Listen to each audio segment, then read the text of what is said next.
Hi, this is Conrad. I'm going to do a deck review on Tarot of the Origins. There's a new deck coming out now called Primordial Tarot, but the one I'm going to do a review on is the original one that was released 2002. So this will be my first deck review, and I'm doing it in a response to a video I saw by Casper the Boy Diviner, where he spoke about the 10 tarot decks he's excited for, and this is the first one that he mentioned. So it's going to be released by Lo Scarabeo. It is called Primordial Tarot, and from what I understand, it's going to be available in August. So let's begin. I'll just be reading a few sections out of the little white book that this deck came with. The Tarot of Origins have a different and innovative concept with respect to traditional tarots. The card suits we are normally used to are replaced by specifically chosen colors, which in turn refer to different meanings and messages in the essential and instinctive world, the life of the origins. According to these colors, the chalice suit is the suit of the soul. It is represented by blue of night, in which dreams, meditation, and spirituality are reflected. Pentacles are transformed into yellow and the jewels, symbolizing the radiance of daytime, energy, materials, and existence.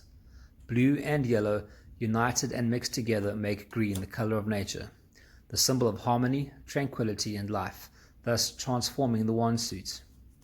Opposite and complementary to green is red, which expresses blood and therefore aggressiveness, survival, instinct, and action.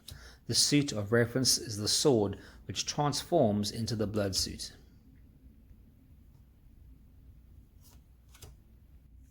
So when the red fades away, the blue of night returns and the cycle starts again. To simplify, the soul suit is your blue, referring to the traditional chalice suit.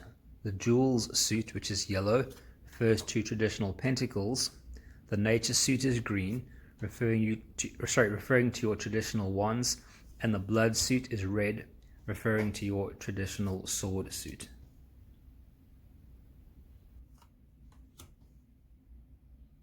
Yeah, I probably should have mentioned there's a bit of nudity in this deck. Sorry about that. What I wanted to do was just go through the little white book and read to you what it says about each card. I'm not going to do that. I'm just going to flip through the images and then let you decide for yourself.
when I see this gorilla card here, it just reminds me, man's subconscious mentality is in fact the primitive instinctive mind or psyche, which in the evolutionary process is being crowded out by the development of reasoning intellect.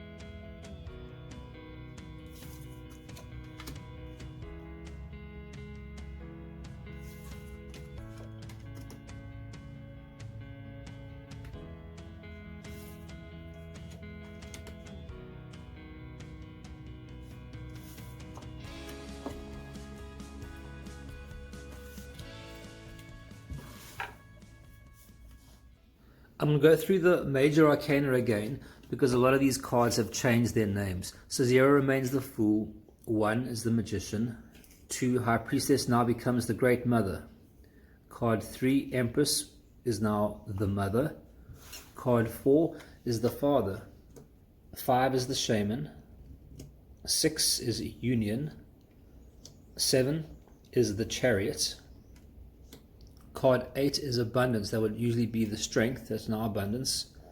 9 is the Hermit, see the little character there in the eye socket. Card 10 is Time, that would be the Wheel of Fortune, that's now Time. Card 11 is the Creative Power, the power of human beings expressed through the creation of life itself. 12 is the Sacrifice. 13 is Death. 14 is the Source.